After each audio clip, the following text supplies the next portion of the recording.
ምዕራፍ 4 ኢየሱስም መንፈስ ቅዱስ ሞልቶበት ከዮርዳኖስ ተመለሰ።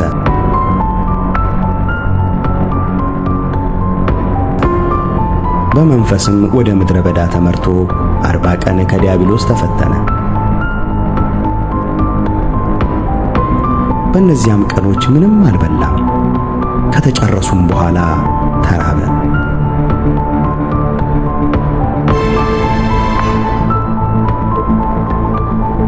ዲያብሎስም የእግዚአብሔር ልጅ ከሆንህ ይህን ድንጋይ። ሰላም። ቪዲዮ ለሌላው እንዲደርስ ቪዲዮውን ላይክ በማድረግ ጀምሩ። ቤቱን ደግሞ ሰብስክራይብ አድርጉ። እንጀራ ሁን ብለህ እዘዝ አለው።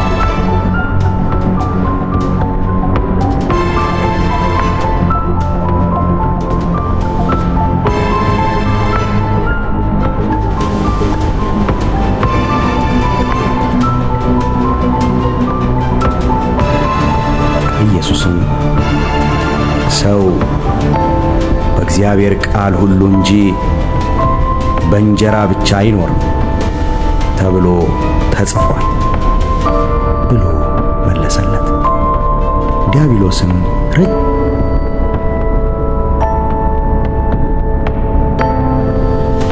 ረጅም ወደሆነ ተራራ አውጥቶ የዓለምን መንግሥታት ሁሉ በቅጽበት አሳየው።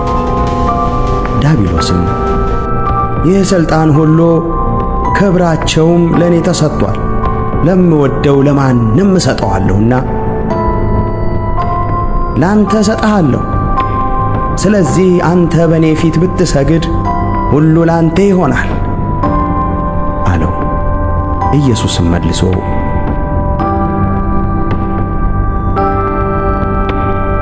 ለጌታ ለአምላክህ ስገድ፣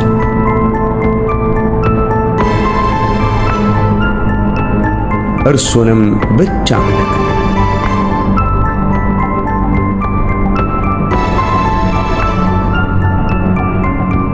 ተብሎ ተጽፏል አለው።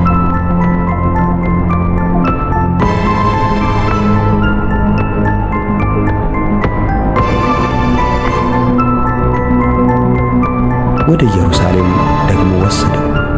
በመቅደስም ጫፍ ላይ አቁሞ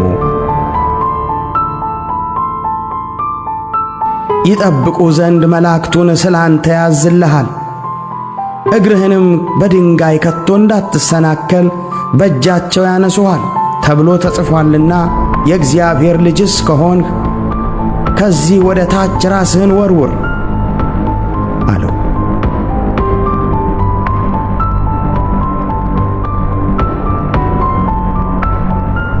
ኢየሱስም መልሶ ጌታና አምላክህን አትፈታተነው ተብሏል አለው። ዲያብሎስም ፈተናውን ሁሉ ከጨረሰ በኋላ እስከ ጊዜው ከእርሱ ተለየ።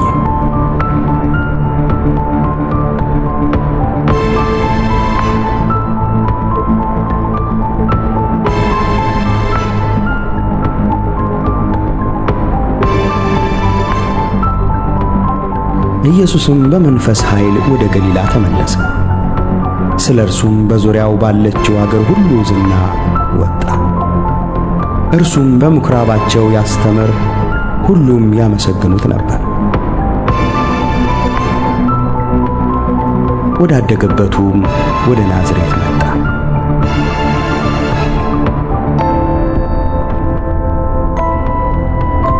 እንደ ልማዱም በሰንበት ቀን ወደ ምኵራብ ገባ፣ ሊያነብም ተነሣ። የነቢዩንም የኢሳይያስን መጽሐፍ ሰጡት። መጽሐፉንም በተረተረ ጊዜ የጌታ መንፈስ በእኔ ላይ ነው፣ ለድሆች ወንጌልን እሰብክ ዘንድ ቀብቶኛልና፣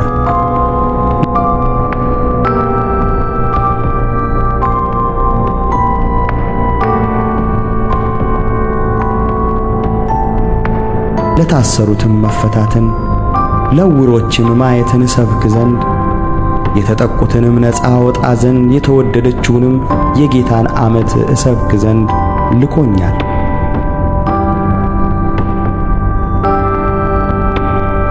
ተብሎ የተጻፈበትን ስፍራ አገኘ።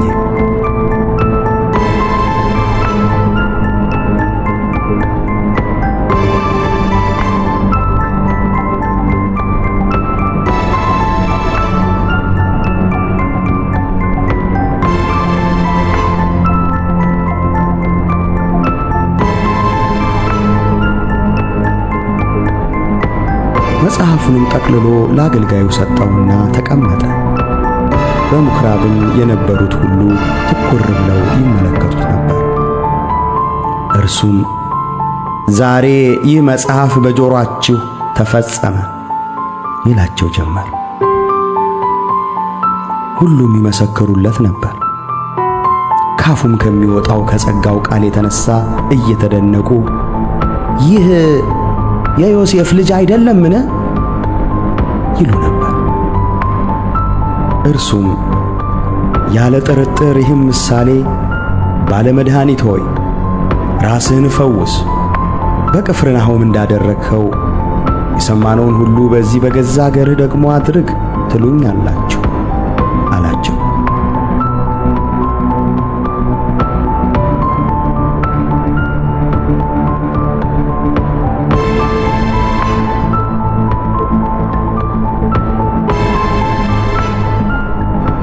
እንዲህም አለ፣ እውነት እላችኋለሁ ነቢይ በገዛ አገሩ ከቶ አይወደድም። ነገር ግን እውነት እላችኋለሁ በኤልያስ ዘመን 3 ዓመት ከ6 ወር ሰማይ ተዘግቶ ሳለ በምድር ሁሉ ብርቱ ራብ በነበረ ጊዜ በእስራኤል ብዙ መበለቶች ነበሩ። ኤልያስም በሲዶና አገር ወዳለች ወደ ስራፕታ ወደ አንዲት መበለት እንጂ ከእነርሱ ወደ አንዲቱ አልተላከም። በነቢዩ በኤልሳዕ ዘመንም በእስራኤል ብዙ ለምጻሞች ነበሩ። ከሶርያዊው ከንዕማን በቀር ከእነርሱ አንድስ እንኳ አልነጻም። በምኵራብም የነበሩ ሁሉ ይህን ሰምተው ቁጣ ሞላባቸው። ተነስተውም ከከተማው ወደ ውጭ አወጡት። ይጥሉትም ዘንድ ከተማቸው ተሰርታባት ወደ ነበረች ወደ ተራራው አፋፍ ወሰዱት። እርሱ ግን በመካከላቸው አልፎ ሄደ።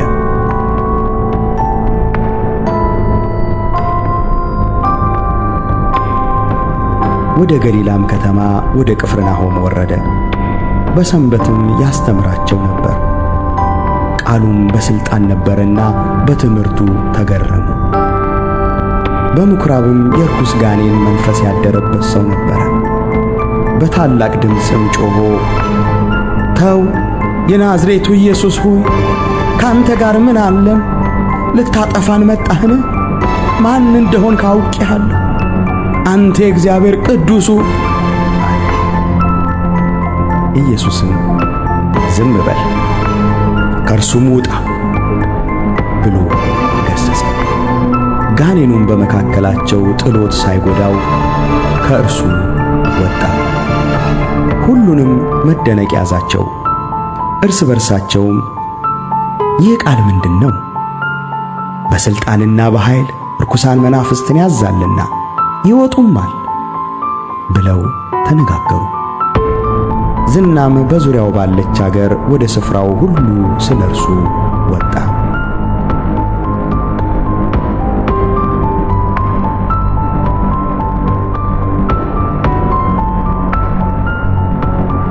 በምኵራብም ተነስቶ ወደ ስምዖን ቤት ገባ። የስምዖንም አማት በብርቱ ንዳድ ታማ ነበር። ስለ እርሷም ለመኑት። አጠገቧም ቆሞ ንዳዱን ገሠጸውና ለቀቃት።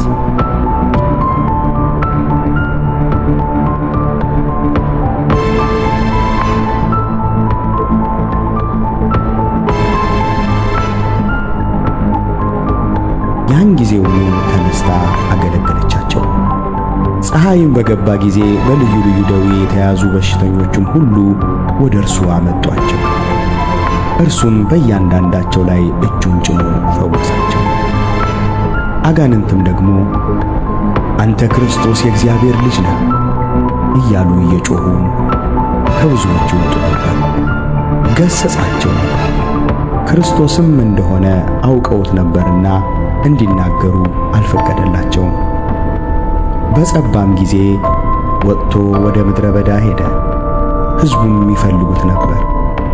ወደ እርሱም መጡ። ከእነርሱም ተለይቶ እንዳይሄድ ሊከለክሉት ወደዱ። እርሱ ግን ስለዚህ ተልኬአለሁና ለሌሎቹ ከተማዎች ደግሞ የእግዚአብሔርን መንግሥት ወንጌል እሰብክ ዘንድ ይገባኛል አላቸው። በገሊላም ምኵራቦች ይሰብክ ነበር።